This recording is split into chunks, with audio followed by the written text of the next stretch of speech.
Hello there folks, I'm Dan Brown from a sort of interestinglife.com, and today you're joining me on board good old narrowboat Tilly on an extremely windy day, as you can tell from the canal surface, the trees there, and of course the Jolly Roger on the roof there.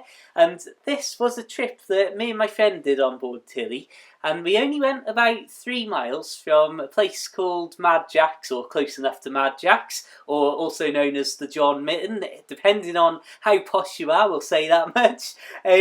But that 3 miles that we travelled took us almost 3 hours, believe it or not. And that's really because we had to go through 2 locks, which doesn't sound like much, but is more of an issue or more of a time consuming factor to rule in when you are doing these sort of trips in the middle of the summer rush on the Llangollen Canal. And I've been stuck for hours and hours going down these 2 locks in the past, and definitely learnt me lesson to try and figure out the best sort of times and best days to turn up and travel through these locks. But as you can see, it was just a beautiful day, even though it was definitely a day that I wouldn't really want to move too far on Tilly on my own because of the wind influence on your steering and so on, and particularly in scenarios like this basically. Now, you may know that in my videos I very rarely ever show any other people because I like to respect privacy an awful lot, as I know that there's a lot of people who go on boats to get away from everything,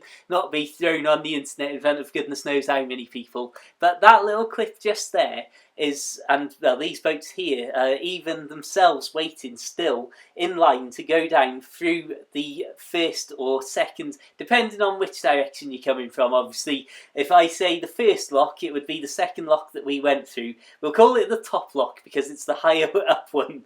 But basically, there were, I think, maybe 8 or 9 boats in line waiting to head downstream when we got there. And that's what you were just seeing as they were all backing up.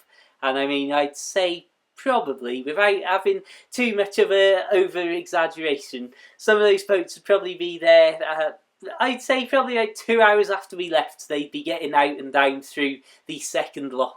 That's the sort of timing I've found when I've been down there.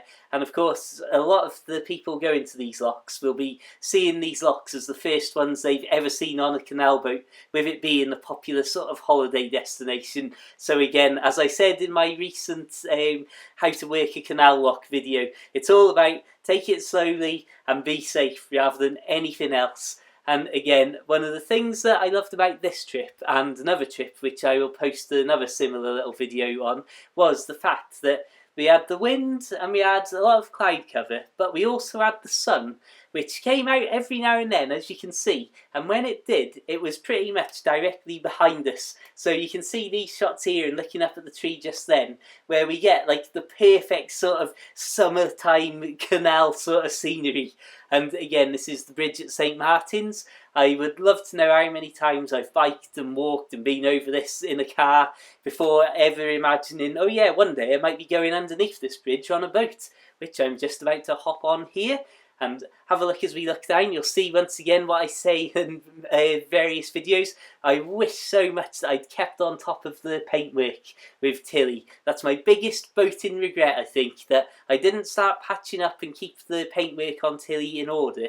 And here, what I was trying to film through this little gap in the hedge was the tractor pulling a little trailer through, but oh well, you can see the trailer. Again, just these random little canal scenes dotted around, or not so much canal scene this one, but a nice traditional countryside scene, we'll say. But as I was saying though, my biggest regret is definitely that I didn't keep the paintwork and general exterior of Tilly in tip-top shape. So now it's gone on for 3 years and all these little cracks and nicks have come in the paintwork. It's got to be done as one big proper job, and I've got a few ideas of keeping it green and having different lettering maybe, but that's for another video. Anyway, as we pass underneath one of my favourite canal bridges from even before I ever had a boat on the entire canal network, I will wrap things up as we're about to moor up for the day and say thank you so much for watching. I hope you enjoyed this much simpler, nice, simple, calm boat trip video. Check out my other videos for loads of proper boat life and documentaries and goodness knows what else. And of course, feel free to check out my boat life books for the Kindle. They're all nice and short. Search Amazon for The Narrowboat Lad, or find links to those and Facebook and all that sort of stuff in the description below. Until the next time though, have a fantastic day, keep it boat worthy, and of course, farewell.